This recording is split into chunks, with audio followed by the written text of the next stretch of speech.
night, good day. What's going on, everybody? Welcome into First Take. Stephen A. Smith, Max Kellerman. I'm Molly Karen Rose. Molly, you and I actually lived in L.A. for many years, and I sometimes pretend I'm still right there. Downtown, West Hollywood. Good times. I like it. Listen, it's 80 plus out here, too. I like the shades on Max. The problem is you indoors and you not in L.A. You see what I'm saying? So it's going to be like 80 degrees in New York today, brother. Nice try, but you got to have the shades need to be a little bit more narrow in my personal opinion. Molly, you can add it, you can chime in. I like those. Those are classic Ray-Bans. I like the Cartiers too, Stephen A. But those Ray-Bans never go out of style either. I'll leave you with this. It is 80 plus here today. I will be working on my tan lines around 2 p.m. Eastern. See y'all tomorrow. Okay, the play-in tournament we've all been waiting for. Steph Curry, the scoring champ who LeBron called this season's MVP, facing LeBron James and the Lakers. The Warriors beat Bron in the finals 3 times. Of course, that was with the Splash Brothers intact. And this time, they have to deal with Anthony Davis as well. LeBron took 1 Larry O'Brien from the Dubs. LA favored by 5. I guess I'll start with you, Stephen A. Which would be the more intriguing deep run, in your humble opinion, sir? The Warriors or the Lakers? Well, we all know it's the Warriors. We all know it's the Warriors because the expectation is about the Lakers. Only thing we worried about with the Lakers is whether or not they're healthy. If they're healthy, we expect it. Nobody would expect that from these Golden State Warriors sans Klay Thompson. They don't have Klay Thompson in the roster. When they do get Klay Thompson back next year, they'll be in these conference finals. I'm telling y'all that right now. But because he's not there, and you got Steph Curry, the league's leading scorer, the ultimate sniper, the greatest shooter God ever created, that dude, and the fact that this dude, if he could put himself in these Warriors in a position where they actually made a run, where night in, night out, you tried to figure out a way how to stop a brother from pulling up from 20, from 30, from 40, damn it, 50, because of Steph Curry we talking about. Could you imagine how sensational that would be? We look at LeBron James. We understand what LeBron James brings to the table. Career 27-7-7. We know he's money. We look at Anthony Davis. We know when healthy, he's one of the top 5 players in the world. We know what they bring to the table. Size, girth, basketball IQ, defensive prowess when they want to amp it up. A whole host of things. But LeBron James holding the ball and looking to exploit mismatches is far less intriguing than a brother like Steph Curry pulling up from the parking lot. I'm here to tell y'all right now, when we talk about what would be more intriguing, the operative word is intriguing. I definitely have to say, if Steph Curry went on a tear where he was unstoppable and day in and day out we couldn't figure it out, that would be more intriguing. LeBron and AD, if healthy, we know what to expect from them. Another finals berth. I think the vitamin D, you're getting too much sun out there, brother. You're too amped up. Settle down, Stephen. I know you're excited to be in L.A. I only arrived here 4 hours ago. Well, then you have no excuse. Maybe it's too early in the morning. You're delirious. It's playoff time. Hold up. The Warriors' deep run more intriguing? That's wrong on so many levels. First of all, when we say deep run, a deep run for the Warriors would be getting to the conference finals. I think we could all agree that's a deep run for them. Absolutely. And they're not going to even get to the conference finals. But in this hypothetical, they ain't getting past the conference finals. That's as far as they could go. Versus a team that maybe the first 8 seed, let's see what happens in this game tonight, to win a championship. The defending champion LA Lakers, who actually have a chance to defend that title and may have to do it against a big 3 in Brooklyn, the most awesome assemblage of talent ever, right? In the big 3. Now, that's 1. 2, think about the stakes personally. When we talk about the NBA, Stephen A., the reason it's barbershop conversation, the way the fight game is because as much of it's a team sport, it's an individual star sport too. And when we talk about individual stars, in the history of sports on earth, the number 1 guy is Michael Jordan. And that's who LeBron is chasing. That's who he's taking aim at. When you talk about maybe catching the greatest athlete who ever lived, and that's what LeBron's trying to do. And you could say no now, but a couple weeks ago, you were sitting here doing the thing, if LeBron wins this year, if he gets by through the West and then beats the Nets, we may have to reopen the conversation about Jordan. He's going for his 5th ring, and he's Jordan chasing. And that is the most intriguing thing in these playoffs. First of all, you just exposed your lack of basketball knowledge and how you read as opposed to watch, and you really don't know what you're talking about. Because when you talk about an 8th-seeded team, excuse me, the New York Knicks went to the finals as an 8th seed in 19. Let me finish. You'll understand my point if you take a moment to listen. I know you try to interrupt as a debate strategy that never works for you, because if you interrupt somebody's soliloquy, maybe they won't get to their point, but it ain't working with me. The fact of the matter is they went to the finals at an 8th seed, but nobody expected them to win. In the case of the Los Angeles Lakers, we all know the only reason there'll be a 7th or an 8th seed for these playoffs is because LeBron James missed 2 months and Anthony Davis missed longer than that. Even though literally speaking, there'll be a 7th or an 8th seed, there isn't anyone on the planet, including yourself, because you've been on a record stating it on numerous occasions, who view the Lakers as a 7th or 8th seed if it were not for health reasons.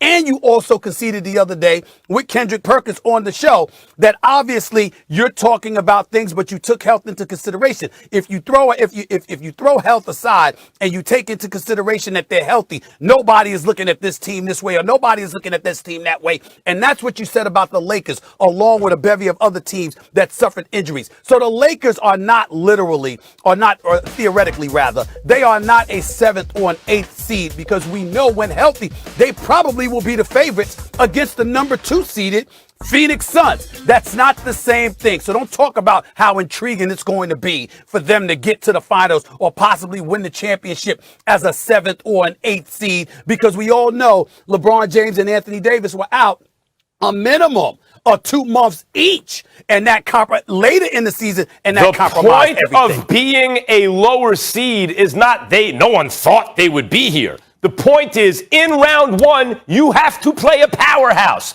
Instead of a gimme, which is usually what you get in round 1 as a top seed or a top 2 or 3 seed, you're not playing the winner of Memphis. There are no gimmies in the West. The winner of the Memphis, Spurs game play-in, if a team like that is sitting there at 8, that's a gimme in the West. You could say no gimmies, but it's not the same thing as playing the 1, 2, or 3. So when you start out, if you're an 8 seed and you start out first series, you have to play Utah, which has one of the greatest point differentials ever, which has been pretty much the best team in the league, wire to wire just about. You don't think that's an added obstacle? Max Kellerman, if this argument by you were being made because the Spurs or the Memphis Grizzlies managed to sneak into the postseason as an 8th seed, I get where you're coming from. But that hasn't happened yet. So I ask you a simple question. Take away the 8th seed, literally the 8th seed, because the loser of tonight's game will go against the 9-10 winner, and they'll be the 8th seed, okay? The top 7 seeds, is there an easy out for any of them? No, but there are harder outs than some. The Jazz are a harder out than the 5th or 6th seeded team. So that's what we go. Yes. So that's what we going to do. Yeah, that's exactly what we're doing. No, yes. Because the point is that there was a time in recent memory where we could look at a different conference and we could say, hell, this is an easy out, this is an easy out, that's an easy out, because the conference wasn't powerful. powerful. The Eastern Conference. I'm saying the Western Conference is powered from top to bottom in terms of the playoff picture. And so because of it from that, listen, if Steph Curry get yourself in a situation. Why are we so thrilled? Because we know what Steph Curry's capable of, and we know what he's able to infuse. And if you know that, that makes him dangerous. We anticipate that the Lakers will probably win, which would make them a 7th seed. They'd probably be a 7th seed that's deemed the favorites against the number 2 seed. When does that ever happen? In a 7-game series are a much, much easier team to beat than the Jazz in a 7-game series. And the point is, the Lakers are not going to get a much easier team in the first round. They're going to get a much harder team. And then they'll have another hard team. And do you have the Lakers going to the finals? Do you have the Lakers going to the finals if they're healthy? I do. Thank you. Right. Thank you. They're the more intriguing Thank you. team. They're not a seventh All right. seed or an eighth seed. They're just As injured. for the Dubs, 8-1 in May, lead the league in threes and defensive rating. Let's keep it moving. The 2015 finals with the series tied 2-2. LeBron had a 40-point triple-double, but the Warriors won behind 37 from Curry. Dubs took that series in 6 the next year. They squared off again in the finals with it going 7 games. LeBron had a triple-double in Game 7 to give the Cavs their first NBA title, taking down the 73-win Warriors. Golden State came back to win the 2017 title over Cleveland, and they met again in 2018. LeBron James dropped 51 in Game 1, but it wasn't enough as the Warriors swept the Cavs. Brooms out, y'all. Flash forward to this season. The Lakers and Warriors first met on January 18th. The Lakers blew a 19-point lead as Golden State came back to win by 2. LeBron went 1 for 5 in the fourth, but the last 2 meetings, all Lakers, despite not having AD. The Lakers won those 2 matchups by a combined 57 points overall. Steph leads the series versus LeBron 22-16, including the playoffs. Kendrick Perkins on your screen, also from LA. Big Perk, always a pleasure, sir. And I would like to start with you here. Tell me this. Do you think the Lakers are going to repeat? Hey, first of all, Molly, let me say this. I see you in that hot pink shining like new money. Max, typical gray as usual. Stephen A. Nino Brown. You got your Rottweiler? I am my brother's keeper. I am my brother's keeper. Yes, yes. Wesley Snipes. Love to Wesley Snipes, no doubt. Hey, Molly, to answer your question? Yeah. Yeah. And matter of fact, they're going to get through the West. This is the easiest route for the Los Angeles Lakers. They're going to beat the Phoenix Suns, and they're going to beat whoever next they see in the second round, and then they're going to beat whoever else in the Western Conference. Look, here's the fact of the matter, right? We watched 2 games of LeBron James and Anthony Davis play, and they look healthy to me. And that was the only concern when it came down to the Los Angeles Lakers was the health and the health concerns of Anthony Davis and LeBron James, and they look healthy to me. Now, I'm going to tell you where the Lakers took a leap, and I thought they did a tremendous job. When they played the Houston Rockets, although it was the Houston Rockets, and I get it, one of the worst teams in the NBA, but they are still professionals, okay? AD and LeBron James set out. Great call by Frank Vogel and his coaching staff by sitting them out. You know why? Because that one game helped the role players and the others gain confidence and helped them figure things out without LeBron James and Anthony Davis being on the floor. We saw Tatum Horton Tucker. He had to play out of position, right? Had to play the point guard position because Dennis Schroeder wasn't there and Caruso wasn't there. We saw Kyle Kuzma had to elevate his game in the clutch moments. We saw Caldwell Pope had to knock down timely shots. And then we also saw Markieff Morris find his rhythm, who had been struggling all season long. So health was the concern. Along with that, they have the best defense, Molly, in the NBA. So yes, I do have the Los Angeles Lakers repeat. Well, I don't. I have them going to the finals and then running into the Brooklyn Nets, running into KD, where KD will be in the finals and he will average 30. Okay, that's what he's averaging. At least 30 on 50% shooting or better, and better than 35% shoot from three-point range. That's what KD gonna do, all right? And I just think that having him with Kyrie and James Harden, they better win. I will say this. Brooklyn better win, because if they don't win, ain't nobody going to give a damn about KD, Kyrie, and especially anything Kyrie has to say. They got to win the chip, no doubt about it. But I think they're going to do it. I think that they're too lethal offensively, and more importantly, whether they'll admit it or not, just winning basketball games, they're accustomed to doing that. I think Kyrie and KD want LeBron. James Harden wants a championship. He wants that championship on his resume.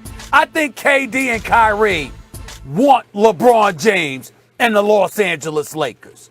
And I think that they would be extraordinarily hyped for that. Not to say they won't be hyped for the finals period, but extraordinarily hyped for that, especially Kyrie, to go up against LeBron in the finals. And I just think that they just have too much firepower, and I think that they would beat the Lakers because I don't consider the Lakers to be 100%. And as LeBron said, He ain't going to be 100% again. I think they need to be in order to beat Brooklyn. And the health of LeBron and Anthony Davis, I think some nicks and knacks will come their way. I don't think they'll be 100% healthy. And I think that going up against Brooklyn will be too much offensively for them. Even if they were healthy, Perk, Stephen A's right, although, Stephen A., your focus is on the wrong guys. KD and Kyrie are unstoppable weapons. That's what they're going to be. They're going to be weapons. But the real story on these Nets is when they hired Steve Nash as head coach and then he picks up D'Antoni and then they trade for Harden. You know, what that D'Antoni system was run first by Steve Nash and then even better by James Harden, right? And that's who they got on the bench now with Harden running the show. Think about this. When LeBron had Kyrie and Kevin Love, Stephen A., you said what he would say before going into a series with the Steph, KD, Clay, Dre Warriors was a concession speech. Like, even LeBron crewed up was like, that's too much. But you know what team took him to a 7th game? You know what team took him to a 7th game at home? You know what team took him to a 7th game at home and only had one star on the team because Chris Paul got hurt? The D'Antoni Harden Rockets, and they missed 27 consecutive threes, still only lost by single digits to that Warriors team that LeBron crewed up had no shot against. Well, guess what? D'Antoni and Harden this time, they're not just like missing Chris Paul and they have some other role players. They got KD and Kyrie. They got way closer against the Warriors than LeBron could crewed up before they had a crew, without a crew, because they were playing the most efficient, even if it wasn't the most, crowd-pleasing style of basketball. They're going to do that again, only with KD and Kyrie this time. Perk, it's too much for any team to overcome. The talent is stacked too high. They're going to play too efficiently. And by the way, turns out Blake can still play. And don't leave Joe Harris open, but you have no choice. Well, Max, one person that you're forgetting to talk about when you talk about too much is Anthony Davis. And you tell me one person, if the Brooklyn Nets get to the finals and match up with the Los Angeles Lakers, you tell me one person on that team that's going to stop Anthony Davis. We saw with Anthony Davis. We witnessed what Anthony Davis did last year in the bubble when he had to go against Big Nurkic, when he had to go against Big Jokic, he had to go against Bam, he had to go against all those bigs, elite bigs, to get to where he was, and he dominated in great fashion. I'm talking about Shaquille O'Neal and Wilt Chamberlain numbers, historical numbers in that playoff run. So tell me who on the Brooklyn Nets is going to guard or stop Anthony Davis. He is going to have a field day. I mean, it's possible that he could average 40 and 15 in that series. If he does that, it's definitely no debate, which he's capable of doing. KP, let me chime in here at you for a second here and break this down. And this is why I respectfully disagree with you. I get where you're coming from, because Anthony Davis is going to get his, and he's going to get his numbers and what have you. And obviously, usually against most teams, he'll have a profound effect. Like, for example, if he went against Denver, Jokic, whatever he does to everybody else, can't easily do to Anthony Davis. Here's my issue with Anthony Davis against Brooklyn. Number one, Anthony Davis, despite his prowess as an overall big and what he brings to the table, he primarily hurts you from the perimeter. The brother can shoot the basketball. And 15 to 17 feet away from the basket, whether facing or his back to the basket, he can do some damage to you. That's what he does. Defensively, even though he can get out on wings and whatever, it's not, if it were Harden and Kyrie, that would be different. But when you got a 7-footer with a 7'6" wingspan in the perimeter game, like KD, that's the X factor. If Brooklyn predicated its offensive prowess and success on getting inside, the combination of LeBron, Anthony Davis, and Andre Drummond would say to me, you know what? Ain't no way in hell they beating the Lakers. But the fact that they're so lethal from the outside, and you have three marksmen, and you don't even bring in Joe Harris, Landry Shamet into the equation and others, I'm just looking at Brooklyn and their ability to shoot and put points up in buckets as being entirely too much for Anthony Davis, because he can't come out on the perimeter and cover everybody. Okay? And ain't no answer for KD. I mean, go ahead, Perk. Well, Stephen A., I have to respectfully disagree. Because when healthy, Anthony Davis is the best defensive player in the league. And when you look at the way that Anthony Davis is able, able to guard 1 through 5, okay? Keep guys in front of him. Put the clamps on them. I watched him in that Knicks game, and not only did he guard Julius Randle and get great stops down the stretch, but when he had to switch out on Derrick Rose, and when we think about Derrick Rose, we're talking about a guy that no one wants to guard that could stay in front of him. Anthony Davis had him shooting off the damn near off the side of the backboard. And when I look at AD, bottom line is, I'm guys, saying he could.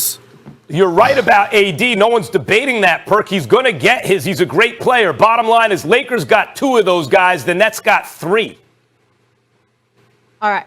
My bottom line is Perk is the only one who thinks the Lakers are repeating. We'll see how this all plays out. A segment so nice. There's in LA tonight in the play-in tournament. The loser of this game faces elimination on Friday. Steph and LeBron have scored off 38 times, 22 of those coming in the playoffs.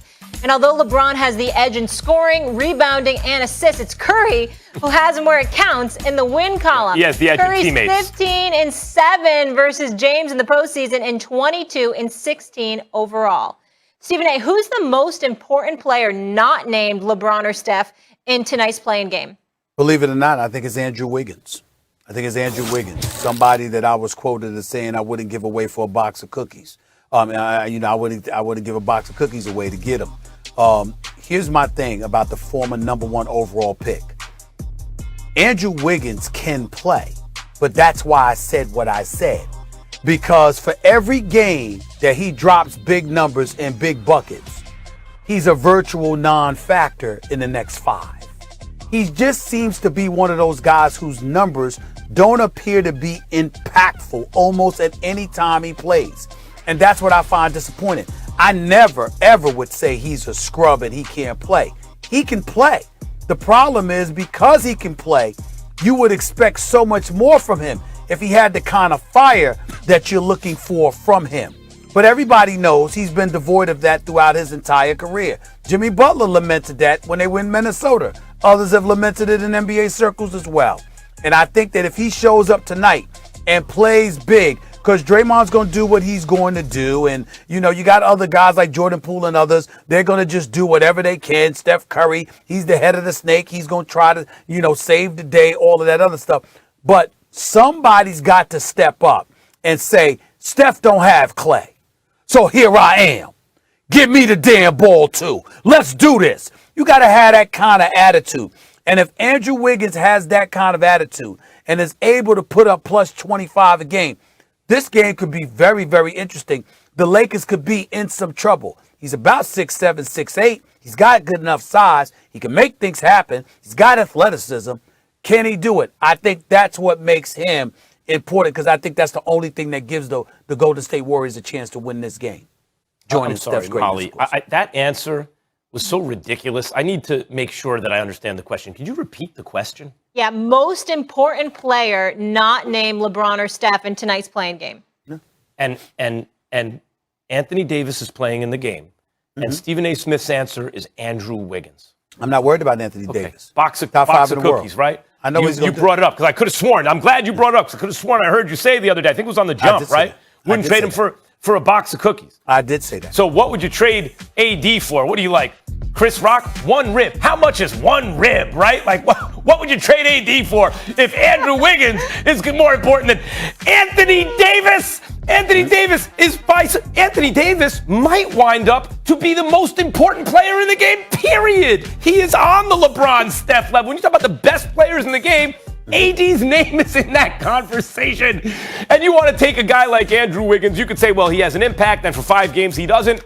Andrew Wiggins is a good player. He's not an all-star. He's a good player. AD is an MVP caliber player. AD is so great that just with LeBron alone, they don't need a big 3, according to many. Just those 2 guys. Perk was on here earlier saying they can defend their title in this league, in this Western Conference, with a big 3 in the Nets. Why? Not because LeBron's alone. When LeBron was alone, they couldn't do anything.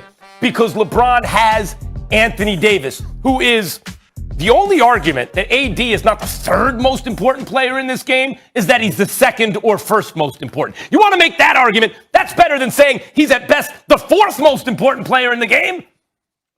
I specifically talked about how Anthony Davis was a top 5 player on the planet. we take for granted what he's going to do. And I'm taking it for granted here. He's LeBron James' teammate. Take LeBron and Steph aside. We know what they have. Just like I mentioned Draymond Green. We know what to expect from Draymond Green in terms of being that point forward and the facilitator and the defender and all of that other stuff. When I answer the question about the most important player not named LeBron or Steph, I'm talking about an X factor that could potentially help dictate an unexpected outcome. Anthony Davis is a given. LeBron is a given. Steph is a given. Whatever you're going to get from Draymond Green is a given. What's the thing you can't take for granted? What's the wild card? That's how I'm okay. Well, that's what I'm saying. That's what I'm talking about. I'm not talking about somebody that's obvious like Anthony Davis. We know he's the top player on the planet. I got it. You were answering a different question. That's what I'm talking about. Okay, but to me, it's the same question. The most important player not named LeBron or Steph, I'm looking at it that way because I'm taking for granted Anthony Davis and LeBron. Let's keep it rolling. Lakers favored by 5. Stephen A., you're up first. Give me your final predictions for tonight's game. Lakers win. I think it's going to be tight. I think Steph is going to go berserk. But I do think that the Lakers are going to have too much. I think as the game wanes, the Lakers' size, defensive prowess, interior defense, interior muscle is going to be a bit too much for Golden State to overcome, and they pull away late. I'm predicting the Lakers win 115-103. For the first time today, I agree with you, Stephen A., and for the reasons you just outlined. And I want to say one more thing. That record, the head-to-head record that everyone brings up to make it sound like it's a rivalry between Steph and LeBron is so misleading. Steph has had the better teammates by far, which is why when you see the individual matchup, LeBron is stomping him out. It's not close. It's not. He's as good as 2 Steph Currys when it matters most, as 2 of them, but at least 1.5 Stephs. Steph has had better teammates. Now, LeBron has better teammates. So for that reason, while I agree with Stephen A.'s analysis and conclusion, it's going to be close. I want to point out the record between the two will get a little bit closer. Okay. How many threes, Stephen A., does Steph get tonight? How many threes? Yeah, how many threes? 8. 8? Max? Yeah, I think that's about right. He'll take 12 or 13, like 8 of them. How many points does he need, though, to get the JOB done? That's the real question. 45. Hey, not impossible by any means. No. All right, Stephen A., you have fun tonight. The pregame show out of L.A. We will be back here tomorrow. All the reaction again. We will be on the Deuce, ESPN2. Can't wait to break it all down with you in the morning.